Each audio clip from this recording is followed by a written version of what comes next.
ஒரு அமைதியான சிறிய கிராமத்தில் டாட்டா ஆரோ என்ற அன்பான முதியவர் வாழ்ந்து வந்தார். அவரது முடி மேகங்களைப் போல வெண்மையாக இருந்தது. அவரது கண்கள் கதைகளால் நிறைந்திருந்தன. டாட்டா ஆரோவின் சாகச பயணம் தொடங்குகிறது.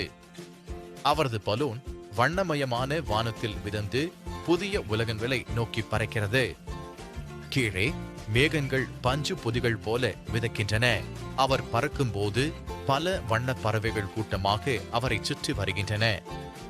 அவை மகிழ்ச்சியுடன் பாடி டாட்டாவின் பயணத்திற்கு துணையாக வருகின்றன.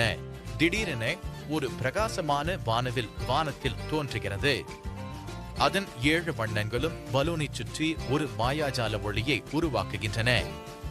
டாட்டா ஆரோ வியப்புடன் அதை பார்க்கிறார். அடுத்து பலூன் பிரம்மாண்டமான மலைகளின் மீது பறக்கிறது. அவற்றின் உச்சிகள் மேகங்களை தொடுகின்றன. பனி ஓடிய சிகரங்கள் சூரிய ஒளியில் மின்னுகின்றன. இது ஒரு கம்பீரமான காட்சி.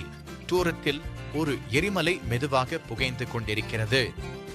அதன் உச்சியில் இருந்து சாம்பல் மேகங்கள் மெதுவாக உயர்கின்றன. டாட்டா ஆரோ பாதுகாப்பான தூரத்தில் இருந்து அதை பார்க்கிறார்.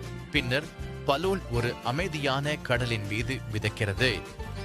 அங்கே பெரிய பனிப்பாறைகள் மிதக்கின்றன. அவை சூரிய ஒளியில் பளபளக்கின்றன. கடல் நீர் நீல நிறத்தில் ஜொலிக்கிறது.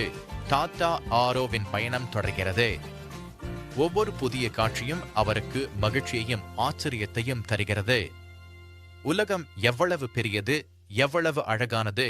அவர் தனது பலூனில் உலகை சுற்றி பறக்கும்போது ஒவ்வொரு நாளும் ஒரு புதிய சாகசத்தை காண்கிறார்.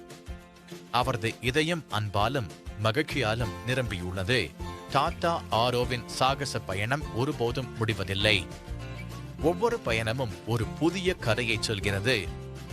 அவரது இதயம் எப்போதும் சாகசத்தை நாடுகிறது. உங்கள் இதயம் கருணையுடன் இருக்கும் வரை வானம் எப்போதும் காத்திருக்கிறது. கனவு காணுங்கள், பறந்து செல்லுங்கள்.